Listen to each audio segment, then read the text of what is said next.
Hello, welcome to the 2010 through 2011 NFL regular season schedule, Week 15 picks, part 2 of 2. We're going to start off at 12 o'clock Central Time on Fox between Philadelphia at the Giants of New York. The New York Giants have regrouped since losing to the Philadelphia Eagles last month, winning 3 straight to forge a tie atop the NFC East. The Giants, tied for the league lead with 39 sacks, are the only team to hold Michael Vick without a touchdown pass when he has played an entire game this year.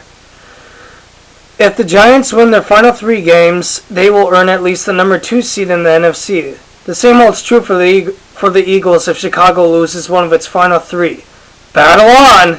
Giants 21, Eagles 20. At 12 o'clock Central Time on Fox, it's Arizona and Carolina. The 1-12 Panthers are playing a significant game, believe it or not. First, this should be the last home game in the reign of John Fox as head coach. He does not have a contract after February 1st, and no one expects him to get one.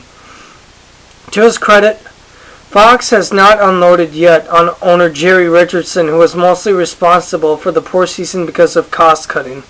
The other significant part of this game is that Carolina is in the running for the number 1 pick in the draft, which should be a quarterback. Winning ruins that plan, though. The Panthers could end up with Arkansas's Ryan Mallett instead of Stanford's Andrew Luck. Carolina running back Jonathan Stewart is running with vigor. He has to carry the offense along with Mike Goodson. Wide receiver Steve Smith has to get open. He has to get wide open. Cornerback Chris Gamble is supposed to get his job back. He does not have an interception yet this season. Maybe one will come against the Cardinals' 5th-string quarterback John Skelton. Panthers 19, Cardinals 18. At 12 o'clock Central Time on Fox, it's New Orleans at Baltimore. With 3 games left in the regular season, this contest between the Saints and the Ravens 9-4 is deeply important for both teams. Baltimore has the weapons to defuse the Saints' high-powered offense. Although the Ravens may occasionally play down to their competition, this should be one of the better games this week. Baltimore leads the all-time series at 3-1. M&T Bank Stadium will be loaded with Pro Bowl players on Sunday. And since the Saints are getting healthy and the Ravens are capable of playing strong when needed, a meeting on February 6th at Cowboys Stadium may still be in their future. The Ravens' 3-headed monster and backs Ray Rice, Willis McGahee, and LaRon McCain must control the ground game in order to keep Drew Brees off the field. Ravens 21, Saints 17. At 12 o'clock Central Time on Fox, it's Detroit at Tampa Bay. Cornerback Rondé Barber is one of the last veterans standing in the secondary. Make a big play, old man. The game might depend on it. Buccaneers 16, Lions 10. At 12 o'clock Central Time on Fox, it's Washington at Dallas. Washington 5-8 has lost 5 of 6 after a 4-3 start. McNabb, who had led Philadelphia to 5 NFC Championship games during the past decade, was having his worst year with a 77.1 passer rating.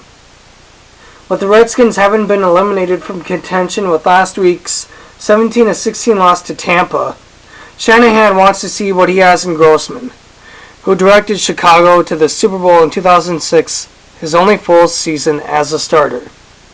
Cowboys 27, Redskins 20.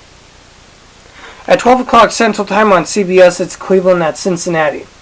Cincinnati leads the all-time series against Cleveland at 38-36, and when they last met on October 3rd. McCoy is 2-3 this year as a starter. Bengals 24, Browns 23. At 12 o'clock Central Time on CBS, it's Kansas City at St. Louis. Castle, the NFL's 5th highest-rated passer, has thrown for 19 touchdowns with 1 interception over his last 8 starts. The Rams have lost all 4 meetings with the Chiefs since moving to St. Louis, dating back to a win at Kansas City in 1994. The teams haven't faced each other since the Chiefs won 31-17 on November 5, 2006. Chiefs 23, Rams 15. At 12 o'clock Central Time on CBS, it's Buffalo at Miami. With their 6th road win and 7 tries last week at the New York Jets, the Dolphins kept their playoff hopes alive and welcomed Buffalo for the first back-to-back home games at Sun Life Stadium. So far this season, that stadium has not been kind to the home team, as a 1-5 record there will show. But Miami's defense has found a rhythm and ranks 5th overall in the NFL behind league sack leader Cameron Wake and a stout front seven. Running backs Ronnie Brown and Ricky Williams for Miami could have the type of field day they have been waiting for all season against Buffalo's horrid run defense, which is the worst in the NFL. The Bills are giving up an average of 165.8 yards rushing per game, and the Dolphins like to run the ball. Marshall and Devon Bess, who leads the team with 62 catches for 673 yards, need to become Henny's best friends again, along with Curtis and tight end Anthony Fasano, so that the run game can get on a roll. Defensively, look for Wake to pressure Fitzpatrick and try to force him to rush some throws so that quarterbacks Vontae Davis and Sean Smith and the rest of the secondary can make plays. Dolphins 25, Bills 20. At 12 o'clock Central Time on CBS, it's Houston at Tennessee. Titans quarterback Kerry Collins has completed 104 of 178 passes for 1,051 yards and 8 touchdowns with 5 interceptions. Titans running back Chris Johnson has rushed for 1,137 yards and 2 touchdowns on 258 carries. Titans wide receivers Kenny Britt and Nate Washington have caught 27 and 36 passes for 473 and 592 yards with 7 touchdowns and 5 interceptions respectively. Wide receiver Randy Moss has caught 5 receptions for 62 yards and is joining the Titans. Defensive end Jason Babin has a team-high 10 sacks for Tennessee. Titans 28, Texans 27. At 12 o'clock Central Time on CBS, it's Jacksonville and Indianapolis. The Colts play host to the Jaguars Sunday in perhaps the biggest regular season game in the history of the AFC South. That's an extreme statement, but it's true. The Colts, who have made the postseason an NFL-high 8 consecutive years, have dominated the South since its 2002 inception. They have won 6 of 8 division titles and made the playoffs as a wild card the other 2 seasons. While the Colts 7-6 trail the Jaguars 8-5 by a game in the AFC South, they still control their playoff destiny because if they win their final 3 games, the Jaguars can't win the division. If the Colts win out by winning at home against Jacksonville, at Oakland, and at home against Tennessee, the Jaguars can do no better than tie Indianapolis at 10-6. Colts quarterback Peyton Manning has completed 378 of 569 passes for 4,028 yards and 26 touchdowns with 15 interceptions this year. Joseph Adai has rushed for 406 yards and 3 touchdowns for the Colts, and Donald Brown has rushed for 331 yards and a touchdown. Colts wide receiver Reggie Wayne has 94 receptions for 1,213 yards and 5 touchdowns, and wide receiver Pierre Garçon has 52 receptions for 627 yards and 4 touchdowns. Colts wide receiver Austin Collie has 50 receptions for 562 yards and 6 touchdowns, and tight end Jacob Tamme has 46 receptions, 452 yards and 3 touchdowns. Colts defensive ends Robert Mathis and Dwight Freeney have 8.5 and 8 sacks respectively. Colts 36, Jaguars 31. At 3:05 Central Time on Fox, it's Atlanta at Seattle. Led by opponent and efficient offense, the Falcons are inching closer to securing home field advantage through the NFC playoffs, while the Seahawks, who have an inconsistent and turnover-prone offense, are sputtering in the mediocre NFC West. Atlanta looks to win its 8th straight and clinch a playoff berth Sunday when it visits a Seattle team trying to avoid losing for the 6th time in 8 games.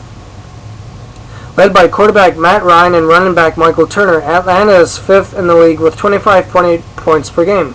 Ryan is averaging 247.4 passing yards with 13 touchdowns and 4 interceptions during the 7-game winning streak, while Turner has rushed for 708 yards with 10 touchdowns. Turner ran for 3 scores last Sunday while recording his 3rd 100-yard game in 4 weeks. Ryan could be the one having a big game this weekend, as Seattle's pass defense ranks 30th in the NFL at 266.0 yards allowed per game.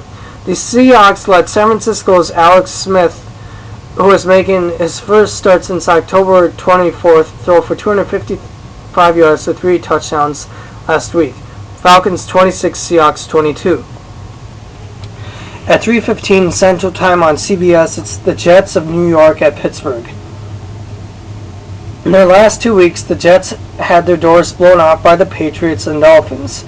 The Jets have not played well against winning squads where they are 2-4 against teams that are .500 or better. Running back Sean Green isn't panning off like the organization expected him to do. And the physicality and cold weather of the East Coast has appeared to have caught with the 31-year-old back in LaDainian Tomlinson. Sanchez said that his confidence has taken a hit, and with no solid running game, his body will feel more collisions. If Holmes doesn't get open quick enough for his young quarterback to complete passes to him, the Jets will have a long day because the Steelers will be coming with the Steelers' defensive coordinator, Dick LeBeau, licking his chops at the unconfident Sanchez. The Jets can't afford to lose another game too soon because their postseason expectations will be threatened in a major way with the Colts, Dolphins, and Chargers breathing up their backs. Unfortunately for the Jets, the Steelers don't care about New York's situation. Steelers 21, Jets 16. At 3:15 Central Time on CBS, it's Denver at Oakland. The last time they met in late October, the Raiders humbled the Broncos, dealing their AFC West rival one of its worst losses ever, 59-14. The 45-point loss has come to be as regarded as the beginning of the end for former head coach Josh McDaniels, who was fired as Denver's coach 5 weeks later.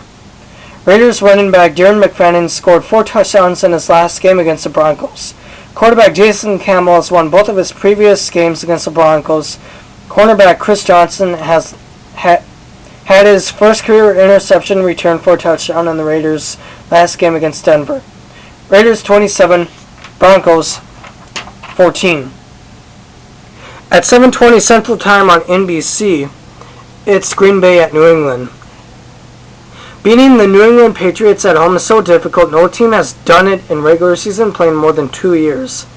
Tom Brady hasn't lost a regular season game in Foxborough since 2006 for a team potentially missing its starting quarterback. The task of beating Brady in New England may be downright impossible. Brady and the Red Hot Patriots will potentially have a chance to clinch the AFC East title in a first-round bye Sunday night when they host the Green Bay Packers, who are without Aaron Rodgers. New England 11-12 is in the midst of several remarkable streaks.